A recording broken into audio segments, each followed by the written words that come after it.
Future city విషయంలో మరోసారి ప్రత్యర్థులకు clarity, జనాల్కి surety ఇచ్చారు సీఎం రేవంత్ రెడ్డి. జూబ్లీహిల్స్ లో కేబీఆర్ పార్క్ ఎలాగో ఎల్బీ నగర్ లో ఎకో పార్క్ అలా ఉంటుందన్న రేవంత్ ఎవరు అడ్డొచ్చినా మూసి ప్రక్షాళన జరిగే తీరుతుందని స్పష్టం చేశారు. విస్తరిస్తుంది, అవసరాలు పెరిగిపోయినాయి. అందుకే ఈ ప్రాంతంలో 30,000 ఎకరాలలో భారత్ ఫ్యూచర్ సిటీ కట్టుకుందామంటే మీకు భారత్ ఫ్యూచర్ సిటీ వద్దు, మీకు మొత్తం కాలుష్యం ఉండే కెమికల్ ఫ్యాక్టరీలు కట్టుండి సిరీస్ లాంటి ఫ్యాక్టరీలేనంట ఒక 1000 ఫ్యాక్టరీలు తెచ్చాడు కడతాడంట. ఒక ఆయన తాటి సెట్ చెప్తున్నాడు. అక్కడ ఫార్మా కంపెనీలే ఉండాలి, మేము వచ్చినాక ఫ్యూచర్ సిటీ రద్దు చేస్తున్నామని. మీ ఫ్యూచర్ని ఎప్పుడో ప్రజలు రద్దు చేసిర్రా నాయన. ఒక ఆయన ఫామ్ హౌస్ పోయిన ఇంకొక ఆయన సెట్లంబడి తిరుగుతున్నాడు.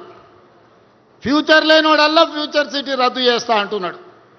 నువ్వు మళ్ళీ వచ్చేసారి సిద్దిపేట గెలితే కదా ఇవన్నీ మాటలు ముచ్చట్లు. ఇటాంకాలు వస్తే పొరక తీసుకొని కొట్టుర్రు అక్క, సలాకి కాల్చి వాత పెట్టుర్రి.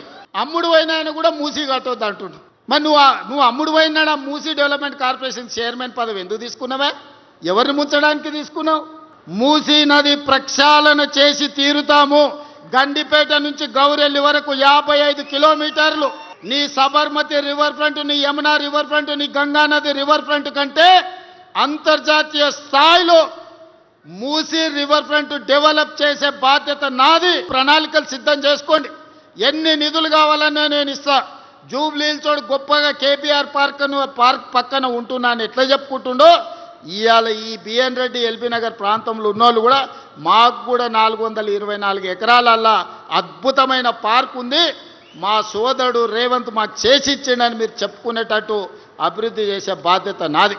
ఆనాడు పార్టీ అవకాశం ఇచ్చి సోనియా గాంధీ గారు, రాహుల్ గాంధీ గారు అండగా నిలబడి ఆనాటి ఎన్నికల బరిలో దించుతే అప్పటి వరకు నాతో ఉన్నవాళ్ళు, అండగా నిలబడతామన్న వాళ్ళు, మీరు భుజాల మీద మోసి గెలిపించిన వాళ్ళు ఎన్నికలు ప్రకటించి అభ్యర్థిగా అవకాశం వస్తే నన్నే కాదు మిమ్మల్ని కూడా గుండెల మీద తన్ని పరాయోడి పంచన ఆనాడు చేరిండ్రు. కబ్జాదారుల కోరలను పీకాలని ఈనాడు హైడ్రా సంస్థను తీసుకొచ్చినాం. దాన్ని ఒక భూతంగా చూపించే ప్రయత్నం చేస్తారు. ఈడ మా అక్కలు చాలామంది మధ్యతరగతి, దిగువ తరగతి పేదవాళ్ళు ఉన్నారు. ఎవరిల్లన్నా హైడ్రా కూలగొట్టనికి వచ్చిందా ఒకసారి ఆలోచన చేయండి. ఎవరు సొంత స్థలంలో ఎవరి ఇల్లు వాళ్ళు కట్టుకుంటే హైడ్రా ఎవరి జోలికి పోదు. ఈ కబ్జాలు పెట్టుకున్న వాళ్ళకు మాత్రం ఈపు సున్నం అవుతుందని నేను చెప్తున్నా. ఎవడైనా సరే చెరువులు, కుంటలు, నాలాలు ఆక్రమిస్తే తోడుకలు తీసి ఈపులకు సున్నం పెట్టే బాధ్యత కూడా మా హైడ్రా మేము తీసుకుంటామని నేను ఈ సందర్భంగా చెప్పదలుచుకున్నా.